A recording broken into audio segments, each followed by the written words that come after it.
क्षणापर्यंत या जिल्ह्यातला तिसरी पास कलेक्टर, या जिल्ह्यातले दुसरी पास एमपीसीबीचे अधिकारी आणि या जिल्ह्यातले सर्व क्लास 1 ऑफिसर यांना अजिबात शरम वाटली नाही की इतका मोठा प्रकल्प इथं झाला, इतका विषारी प्रकल्प आहे आणि आपण याच्यामध्ये लक्ष घालावं, लोकांना न्याय द्यावा. अतिशय भ्रष्ट या जिल्ह्याचे पालकमंत्री, या जिल्ह्यातले सगळे आमदार, या जिल्ह्यातले दोन्ही मंत्री, दोन्ही एमपीसीबीचे अध्यक्ष या संपूर्ण यांनी पूर्णतः दुर्लक्ष केलं आणि आंदोलकाची म्हणजे आमच्या एकट्याची आणि राजेंद्र आमरेंची नव्हे तर आपल्या सगळ्या कोकणवासियांची आणि महाराष्ट्राच्या नागरिकांची यांनी थट्टा उडवली. यांना असं वाटत होतं की राहतील 8-10 दिवस राहतील, थकतील आणि जातील, पण आम्ही तुमचे बाप आहोत हे लक्षात ठेवा. काही झालं तर ही कंपनी बंद केल्याशिवाय आम्ही राहणार नाही. मी तुम्हाला एक उदाहरण सांगतो. इटलीमध्ये ही कंपनी हाकलून लावली गेली तर तिथली एक नर्स मॅडमनी तिच्या मुलीला पिपासचा त्रास झाला म्हणून केलं. ती एकटी बसली होती. त्याच्यानंतर त्या इटलीमध्ये 11,000 महिला एकत्रित झाल्या आणि 8 वर्ष लढल्या.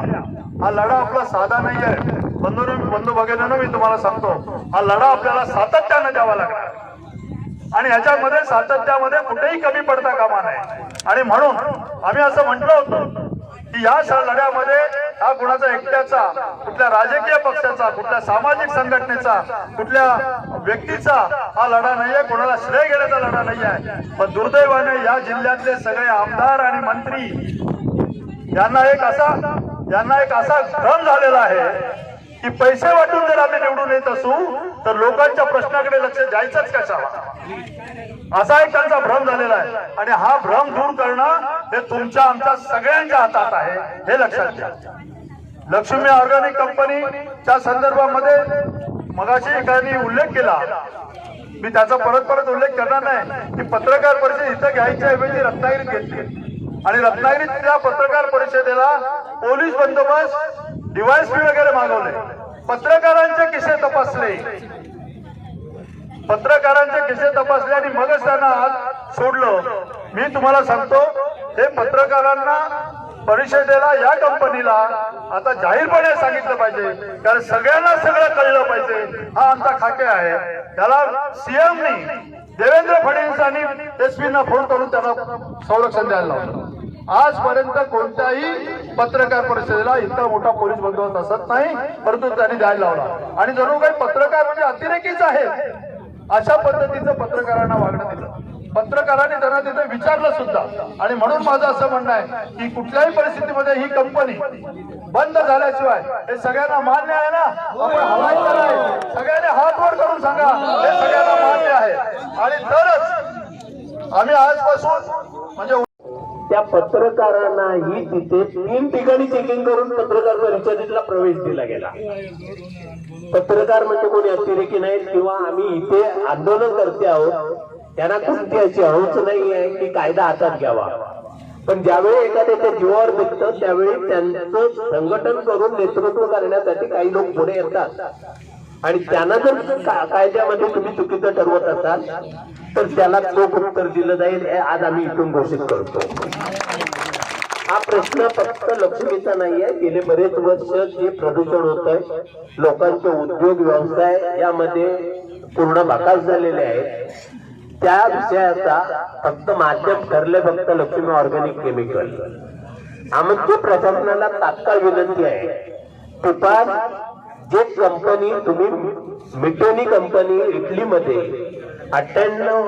2018 मध्ये बंद करून इथे आणली, त्याची मशिनरी इथे आणली, कोणतीही जनसुनावणी न लावता तुम्ही हा प्रोजेक्ट चालू केला, याचा अर्थ तुम्ही जनतेला गृहीत धरताय.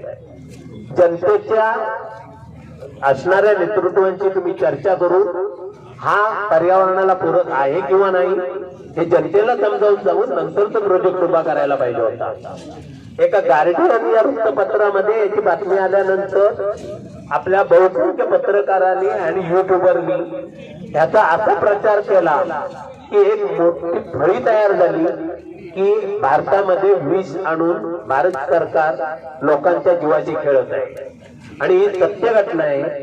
कारण हे जे आहे हे विषच आहे, त्यावर कोणतीही प्रोसेस केली जात नाही. जरी ती केली तरी ती 100% सक्सेस होत नाही. कंपनी व्यवस्थापन मोठमोठे वादे करते.